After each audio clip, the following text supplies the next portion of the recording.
ideas take shape, thought find out, and every conversation explores beyond our thinking, beyond the obvious. And today I have my special guest. He is the owner of a live podcast and supporting independent podcasting like me. None other than Mr. Jeff Revilla. Hello, hello. Thanks for having me. Welcome, Mr. Jeff on Absacasa. And can you please introduce more about yourself that I missed? Yeah, I opened a theater for podcasters. It's a DIY independent space, totally turnkey, white glove service. If you wanted to come in and host your own podcast, this is the place to experiment in live, experiment in front of an audience, experiment with live streaming. It's a fun little 40-seat theater. You can see a little bit of it behind me, those of you watching on the stream. It's a lot of fun. It's a whole new way to approach podcasting, a whole new way to think of podcasting as a business model. And I'm sure we'll get into some of that stuff as we go on. Yes, and thank you so much for sharing your knowledge and wisdom to the world, Mr. Jeff. We salute you for doing that. Thank you. So today let's talk about, for sure, podcasting itself. So before any technical setup, a podcast needs a core purpose. How did you arrive the fundamental why for your show, and how has the purpose beyond downloads acted as the true north when making through creative or strategic decisions? Yeah, the real origin for this theater came from a platform in 2015 called Blab. And Blab was this first four in the box live stream service. And it had this amazing social element that would just drop 30 to 40 people onto your live stream in the moment.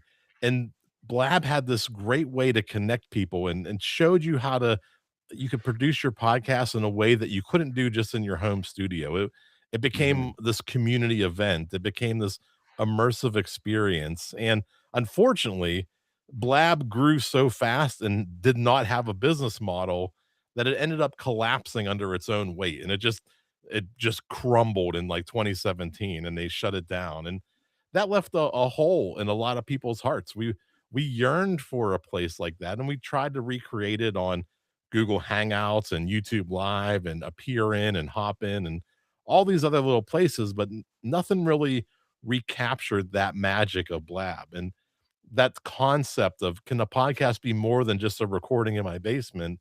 Can it be this community event? Can it be a thing that I share with people? Became really the foundation for wanting to open this theater space to perform podcasts live, to share concepts and thoughts with people in a real-time environment. And this theater really is just an extension of that little Blab site from 2015.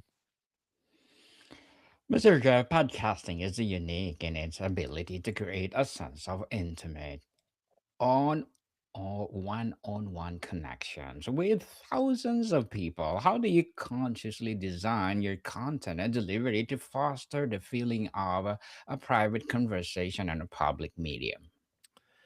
Yeah, this theater, because it is small, it's like I said, 40 seats, and you can kind of see it from the picture here for those of you Mhm. watching again, that when all the house lights go out, the only thing you can see in that theater is the stage. So my goal was to create like the small black box type theater where your focus was only on the stage. You couldn't look at the ceiling or look at the wall or try to look out a window or check your phone.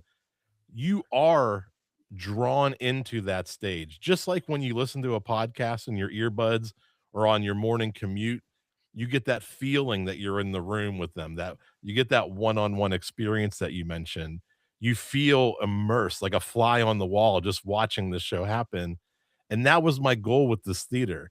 I want it to be small enough that you were still in the room with the podcaster, but intimate enough that it was really you were connecting. You're making eye contact from 3 rows back off the stage and you're connecting with that podcaster in real time. You're feeling, what they're giving out to the audience, the emotion, how they react to questions in real time. You're seeing this performer, this podcaster react in real time, and it's a whole new way to experience a podcast, and it's so much more immersive than just listening in your earbuds and pretending you're in the room, because you're actually in the room. So, Mr. Jeff, when you record, is there specific a singular image of your ideal listener in your mind? Not a demographic, but a person. What are you doing or feeling or needing in the moment they press play? Yeah, because we host so many different varieties of shows. You have the picture of the website up here. And we kind of have like the Hall of Fame category on the left side with all those little images. Those are Hmm. different shows that graced our stage in 2025. So we're looking for the right audience for those podcasters on that day for that performance. So we're trying to connect different people. Our demographics are all over the place. We've had magicians, we've had storytellers. We've had people tell ghost stories. We've Wow. had political shows. We have humorous shows coming up. We even had a class reunion. They came in before their class reunion. They did a podcast connecting with all their old classmates, and then they went to the class reunion. So we're doing all these little things all the time to make sure that we get the right audience for the right show. And a lot of times it's complementary to what they're already building. So, for example, that class reunion show, I didn't know anybody who went to their high school at, that year in like 1994, but they did, and they built some of their audience. They brought some of their old classmates into the theater, and they had a great time. It was the show before the show, right? They Mhm. pre-gamed at the theater, told these old high school stories, and then they went into their class reunion and hung out with the rest of the classmates. So, Mr. Jeff, in a landscape saturated with video, blogs, and social media, what does audio and specifically the podcast format do better than any other medium for both the creator and the audience? Yeah, a couple things. One is that one-on-one connection that you're talking about, right? You Audio is this way of really feel like you've been talking to somebody for 100 years. They're your best friend. They're your Hmm. number one connection. But the other thing that we're really finding out with performing live is there's nothing about a live performance that we can recreate with artificial intelligence. So you're not getting some prefabricated canned answer that somebody put into ChatGPT and got back. You're getting a real time, real person experience that can only be experienced in the moment with that podcaster in the room. You can't you can't fake this. This is real raw emotion, and you're a part of it. There's no artificial intelligence on the stage, and that's something that people are really craving. They're craving more human connection, less doom scrolling. They want to Hmm. be in rooms with people and share ideas and talk and laugh together. And that's really a side effect that we're creating here. We're building these communities, and we're just connecting people in a way that they didn't have 5 years ago. Mm. Authenticity. People, that's what people like nowadays. In, well, AI dominance.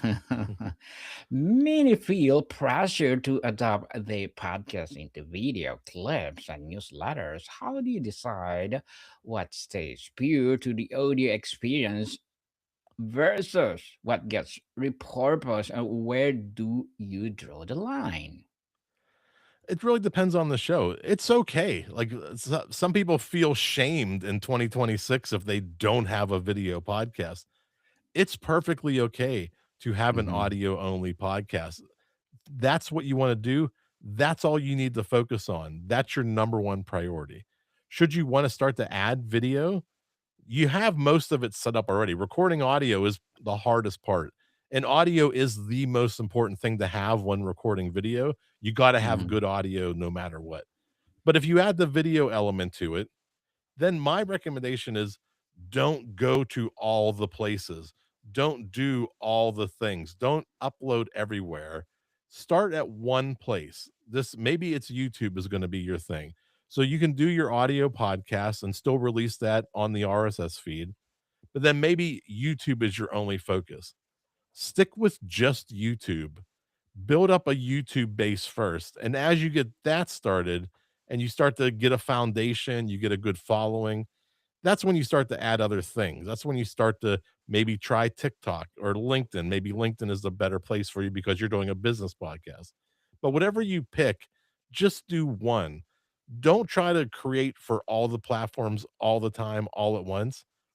Pick one and be the best you can at that one platform before you try to spread your wings and go into all these other platforms. You're better off focusing on one than you are to dilute your message across multiple platforms that won't get any attention. Mr. Jeff, great editing is about what you live in, not just what you cut out. What is your philosophy on preserving the human elements, the thoughtfulness, poses, a genuine laugh, and of course, the slight stumbles to maintain authenticity? Yeah, I look for flow and balance. It's really editing is a feeling for me, I think. Like when I'm going through Hmm. a show and I'm looking at what's working and what's not, and sometimes you even hear something was maybe repeated that didn't need to be said again. And then you Hmm. realize if you cut that out and you bring the second part of that conversation right up to when they started, you may find that they said the same thing. You're not changing what that person said, but the impact of shortening that is so much stronger to the Huge. listener, and it makes such a better show removing where the guest kinda meandered out of it. So, it's for me, editing is a feeling. There are tricks and techniques to do cuts and jump cuts and to make it look fluid, but, really would you listen to the show is kinda what I ask myself. Did I need to hear that to get the point across, or can I get the point across in a way that that makes more sense, that's quicker? Because the faster you can get your point across to the audience, the more they'll stay tuned in. If you start wondering, the audience starts wandering. So, stay focused, stay concise, and keep the message intact, but feel it. Would you listen to that? Would you want to hear that on a playback? Because you already listened to it 10 times while you're editing. Do you want to hear it 11th time?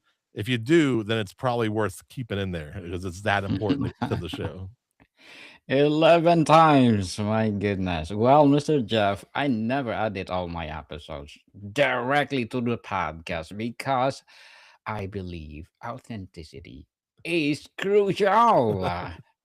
Nowadays, it's AI is having a dominance in everything. So you have many guests beyond their credentials. What is the often overlooked trait or preparation step that consistently leads to a magical and predictable conversation? Yeah, a lot of times it's preparation. It really isn't just feeling the moment out or just walking onto that stage and having a good show. When we prep shows, it's about a 6 to 8 week process where we build out the event page. We start to build a schedule of events, not in concrete or anything. We just want to kind of lay out the basics of the show. And then about 2 weeks prior to the show, we can start to get some solid bullet points. We start to get any assets that we're gonna need for the show, like if we have a video playing, if we have imagery, if we have slides, and we really piece this together. And once we do this little process that I take my guests through, when it comes time to go live, on Showtime, it is ready to go. The show is put together, the hosts are confident, and they're ready to perform, and they know exactly what to do for the next 60 to 90 minutes, and that's our process, and we wanna make sure that we keep that so that the show stays intact, so that it stays on track, and we know what to expect, and we know what the outcome will be. Mr. Jeff, the dynamic shift dramatically. What are the distinct challenges and superpowers of flying solo versus hosting with a co-host or a regular sidekick? Which do you prefer and why? Oh, man, there's so many different ways to podcast depending on the situation. I love doing solo. I've done solo shows, Hmm. just stream of conscious. getting thoughts out on my own, really sussing out ideas and seeing if it has validity. I also like what we're doing now, bouncing a conversation off of each other, talking back and forth. It's goofing around a little. I'm a funny guy. Like I like this. I do goof around way too much. I'm well aware of that, but I like to have fun. I like to laugh. I like to have a good time and share moments with friends and family. So each style has its own benefit. Each style has its own weakness. So depending on what your show and what your goal is, you may want to mix it up. You may do some shows solo. You may do some with an interview. You may have a co-host that comes in regularly every couple episodes. And it's really about building the right show for you and your audience. Enjoy each one, whatever you choose.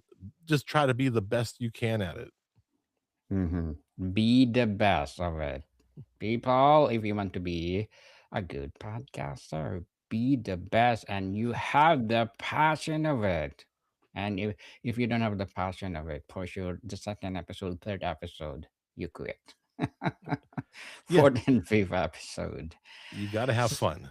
Yes, have fun. And you love what you're doing. So, Mr. Jeff, what is your non negotiable ritual in the 30 minutes before you hit the record to get yourself out of the daily life mode into a focus, presence, and generous mindset as a great host? My non-negotiables. Oh my. Non negotiable. Uh, could you? I'm sorry. Could you repeat the second part of that? I missed the. Hmm. So, what are the non negotiable after 30 minutes that you hit the record? That is say, okay, I must be focused, I must be present, and have a generous mindset of a Yeah, great host. surprisingly for me, when I take the stage, while I've done the research, I don't like to rehearse. The thing I Hmm. found out, the more that I get closer to stage time, the more Stage that fright. yeah, well, it's not You stage fright, but, if I over prepare, that gets into my head when I'm in the moment on the stage. I need to understand the material, know the material I'm gonna cover, but I don't have to memorize it word for word, and the more that I think that I know what I'm gonna say, the more I get hung up on stage. So, non-negotiable, I do the prep ahead of time, and an hour before the show, I don't even think about it. It's done. Whatever I've done the work to become the expert that I'm of the subject I'm gonna talk about. I'm just gonna talk about it when I get on stage and not get into the nitty-gritty of all those little details. I understand it. People are coming to see me to talk about whatever I'm gonna talk about, whether it's live podcasting, hosting, putting on events. That's okay. I can handle that from the stage. But if I go in there and I gotta hit this sentence, this sentence, this sentence, it gets into my head. I talk myself out of breath sometimes. It gets really embarrassing. I'm like, and you don't want to do that on the stage. So for me, I like to be yes, relaxed and I like to already have the prep work done so that when I get on stage, it's go time. yes, me too. I don't like to rehearse too much. If I know what I'm talking about, that's it. Because the more you rehearse, it's like, oh, I forgot. What next?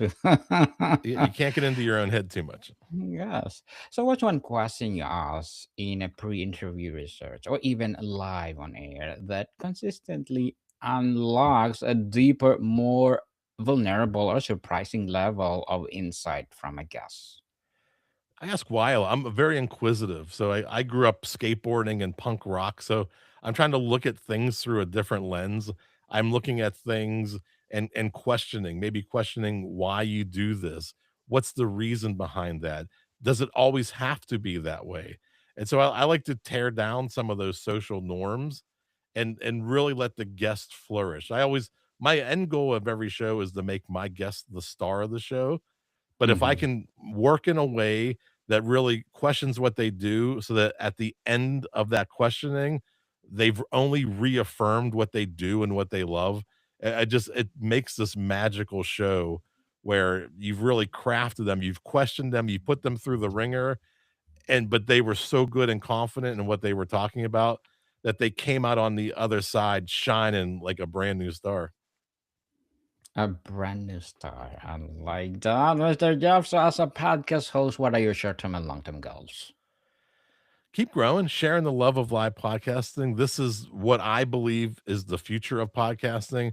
I believe real in person community events are going to be the way smaller independent podcasters turn to monetize their shows. This is not going away. I do a news show about live podcasting, and every week I do 2 episodes. Each episode has 6 examples of people doing live podcasting around the world. I just want to share that love. I want to share that knowledge. I want to show people this is a thing that you can do and you can actually have a great time, make a couple extra bucks. One show could probably cover your expenses for a year. It's just Awesome. the future that I want to give back to podcasting, and if that's my legacy, I'll be as happy as anybody. Yes, and very well said, Mr. Jeff. Very well said. Let's empower people all over the world through our podcast. So, good luck to your goals and looking forward for more success. And what will be your piece of advice for those people out there who want to be a podcast host like us? If you want to do it because you love it. Do it because Yes. it's something that you're drawn to. And if that's what you start out doing, every day that you do it, your goal will be to get a little bit better. And that's the best part of those early days of podcasting is you figure out finally how you can record an episode. Now you Mm-hmm. have this file. You're like, okay, how do I edit it? And then you figure out a little bit about how to edit it, and then you release it to the world. And that first feeling of that first show is incredible. The elation that you get, the excitement you get from releasing that. Unfortunately, after like 20 episodes, you'll go back and listen to that first episode and you'll be like, "Oh my goodness, how bad was that first episode?" But because you were on that journey and you did 19 other episodes, each time you produced an episode, you figured out, okay, I took out some of the uhs and the ums. There was a Yes. fan running on episode 4. I turned that fan off, or I added a noise gate so that that sound doesn't come through on my microphone. And then by episode 10, it's sounding better. People are leaving comments, they're leaving reviews. Episode 20, you're getting feedback and people are reaching out to you. So your journey and part of the love of podcasting is that journey going from episode 1, which nobody's first episode is great, to episode 20 where you're hitting your stride, you're starting to find your voice. That journey is worth so much more than anything you think podcasts can give you. That what you've learned over those 20 episodes, you can apply to so many different areas of your life. You can apply to public speaking. You can apply to presenting at conferences and events and running other shows live. You're learning a new skill set and you're strengthening this muscle of hosting, and you're becoming stronger and stronger on stage, and you're becoming a better, well-rounded person. So if you get through those first 20 episodes and that's all your goal was, you're going to be your wealth in so many other ways than just money. You have this new skill set that you didn't have 20 episodes ago. Yes, definitely, people. If you love to talk and talk and talk and you love podcasting, go for it and stop procrastinating. Just do it. And thank you for that advice, Mr. Jeff. So let's talk about the monetization alignment, sponsorship, subscriptions, products. There are many paths. How have you navigated aligning your monetization strategy with your core why? My big goal here is to show people that we were talking about why people get into podcasting. And a lot of Mm. people get into podcasting for the wrong reasons. They think, I'm going to produce a show, I'm going to get millions of downloads, I'm going to read ads for Purple Mattress or Me Undies, and I'm going to make $1 million with my ads on my podcast. And unfortunately, that's really not the case for 90% of podcasters. And the reason I say that is ads are sold in per thousand downloads. So every thousand downloads you get, an advertiser might pay you $20 per thousand downloads. And if that's your goal, 90% of podcasters don't get to 1,000 downloads an episode. So 90% of podcasters won't be able to monetize doing this one thing that most podcasters are trying to do. Most podcasters are trying to do host read ads to make money. But what I Yes. try to show people is, okay, maybe that's off the table for a lot of us. If you were to do a live show, and if, for example, you sell 4 tickets, and those 4 tickets you sold for $10 each, the way the theater model works, you get half of that. So, 4 times 10 is 40. You walk away that night with $20 in your pocket. 4 people watching your show in person is equal to 1,000 people downloading your show. And why I think that's important is for 90% of podcasts, 4 people showing up is a lot more achievable than 1,000 people downloading your show. So when you start thinking of monetization, I'm not just talking about host read ads and sponsorships and mailing lists and ads on your website. This is a tangible way for most podcasters to make money on their first show, to bring their friends and family into the theater. And if they make 40, 60, $80, that covered their hosting for half a year. Like that's a really tangible way to make money. And then they see, like, okay, I sold 10 tickets. I bet next time I could do 15 tickets. And this thing, it starts to grow. It starts to become its own thing, its own community. It starts to build up, and you start to have this whole new experience with podcasting, and you start to see it in a whole new way and experience it and share it with friends and family in a way you never conceived, just recording in your home studio. On sustainability and the future, Mr. Jeff, podcasting is a marathon. What are the specific practices you put in place to protect you creative energy and avoid the dreaded pod fade, especially when metrics plateau or life gets busy? The thing we found out, especially when I do a lot of training for helping people podcast, we do like little crash courses. And the first thing we found out is when people are thinking about doing a podcast, they may spend 8 or 10 months thinking about what the show is, what that first show will be about. And then finally, 10 months later, they hit record, they finally record it and they edit it and they release it. And the day that Mhm. they release it, they think to themselves, oh, whoa, wait a second. I gotta do another episode in 7 days. I gotta do another episode next week. And so that expectation of needs to be a repeatable process is where most podcasters get hung up. They spent 10 months putting the show together. Then once they do it, they realize they gotta do it every week or every 2 weeks.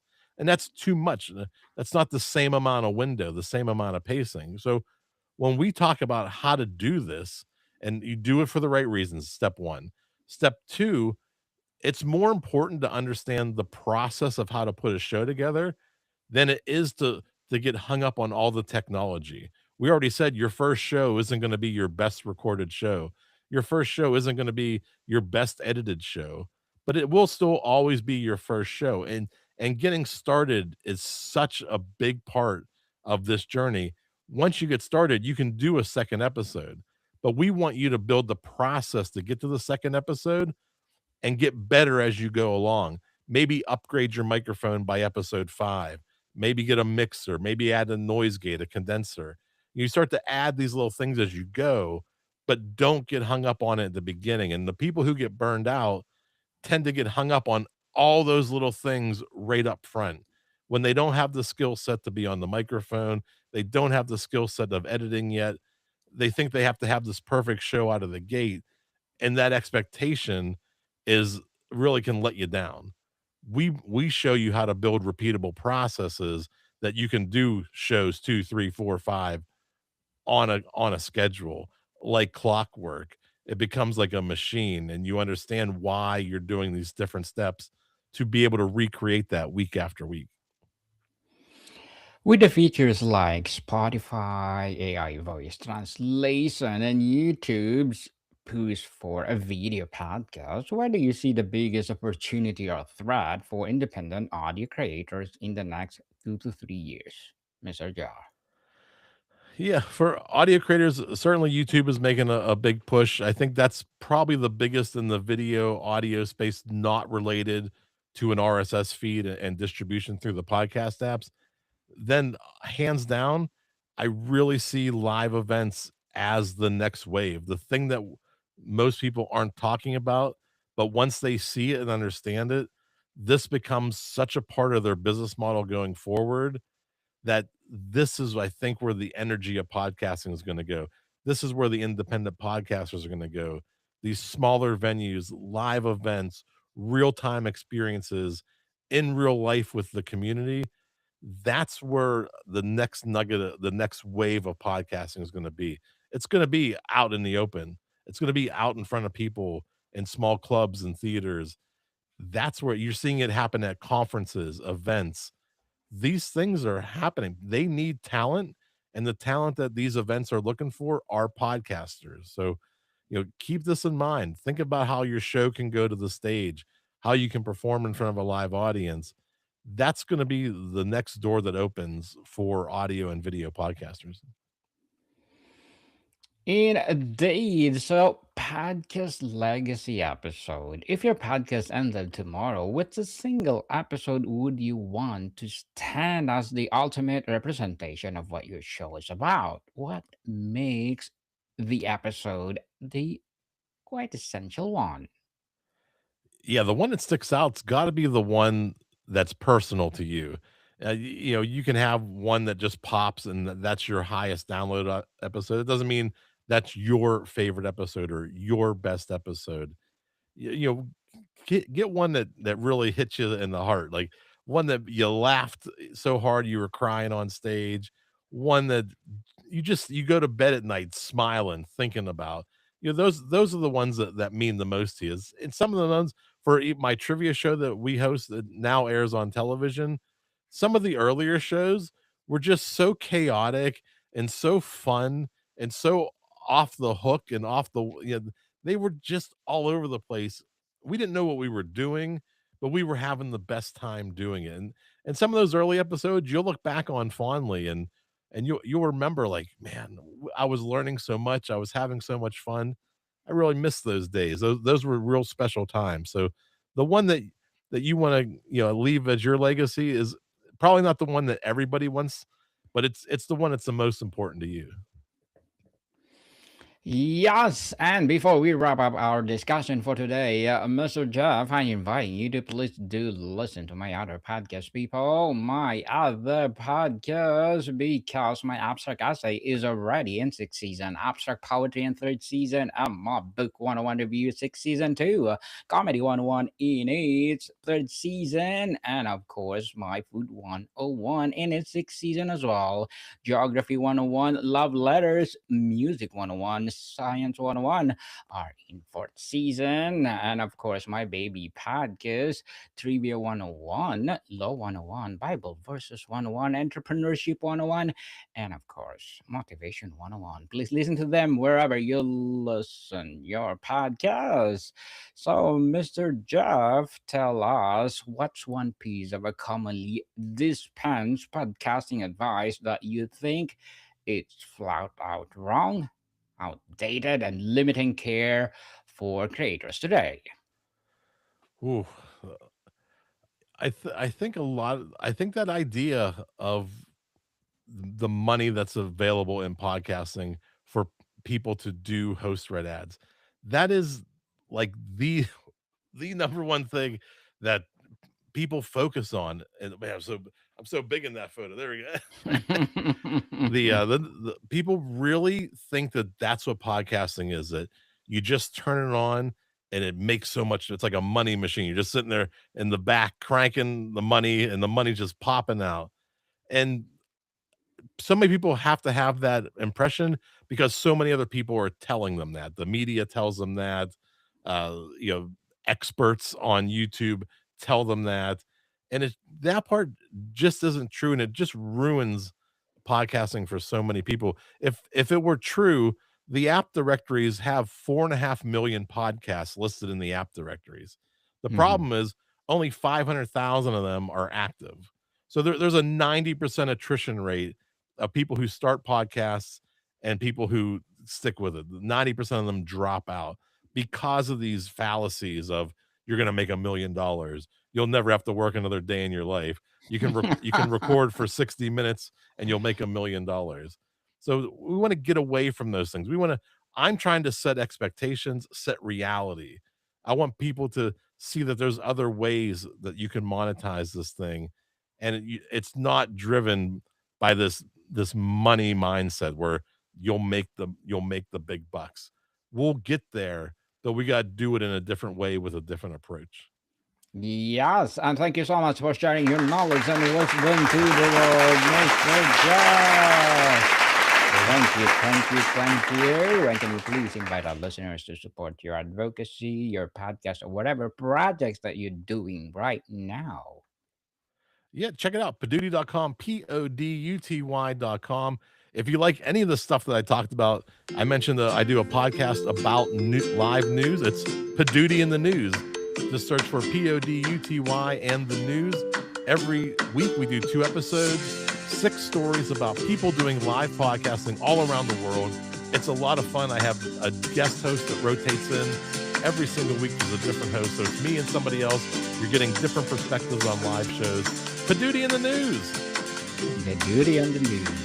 Yes, people, let's support Mr. Jeff Revilla, because if you support him for 2 more and more empowering podcasts, will rise. So, Mr. Jeff, one more question. Beginners often obsess over equipment.